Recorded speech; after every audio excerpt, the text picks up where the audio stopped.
Good morning, it's Jamie from Rove Motorhomes in Selston, and I'm going to do you some walk around videos now of the IH. Just to keep it in your mind, you can keep these videos to one side as well on WhatsApp and then always refer back to those as and when you need. So the main two things I want to point out to you outside are your water outlets. So as you can see there, you've got your wastewater there, so anything from shower and sink goes into the wastewater, and then you'll usually have designated places on campsite where you can actually drain off that water. And then on the other side we have the fresh water. It's quite straightforward on this motorhome because it's actually poach site. You've got a little printed on there as well. So fresh water is anything in your freshwater tank which you would want to drain down if it's been in there a while and you're going away again, or as well if we've got a frost on and you want to get it drained off. I'm going to go inside now and talk you through the drain off for the boiler, and then the controls for the heating, the hot water, the control panel and the fridge. So we're at the rear lounge area, and under there is the boiler. Now the main thing I want to point out to you, there's a little yellow lever there that's at the minute it's face down. You lift that up and that will completely empty the boiler. Now any period of time that you're not going to be using it, especially in the winter, release that valve and leave it up. So there's no need to put it back down again. Let all the water go out of the motorhome so that there's no chance, as you saw under there, we've got the flexi fittings. They can freeze and burst.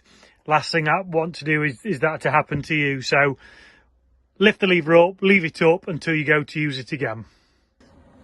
We're down at the fridge now, as you can see, and on the left hand side we've got the indication for how we're powering the motorhome up.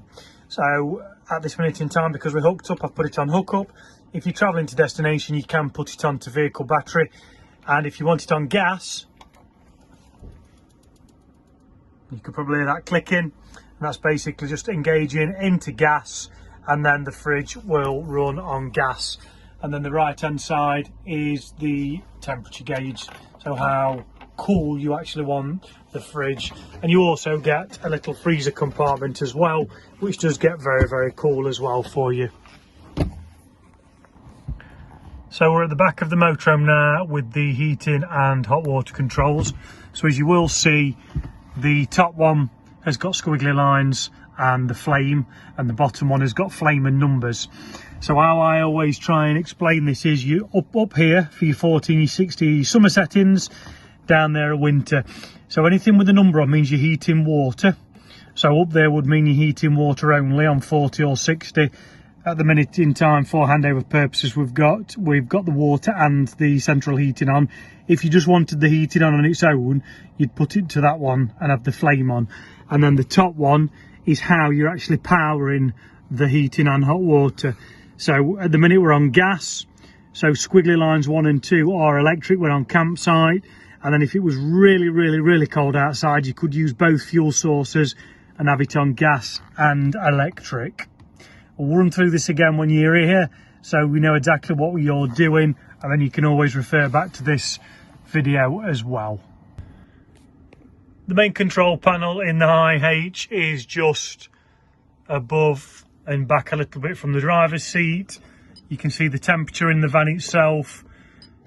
You can check the battery levels as well, and then you can also check your water levels there. That indication tells you that we are hooked up and charging, and then we've got the water pump, the main power lights and power to the whole van, and you can see that will turn everything off altogether with the main power.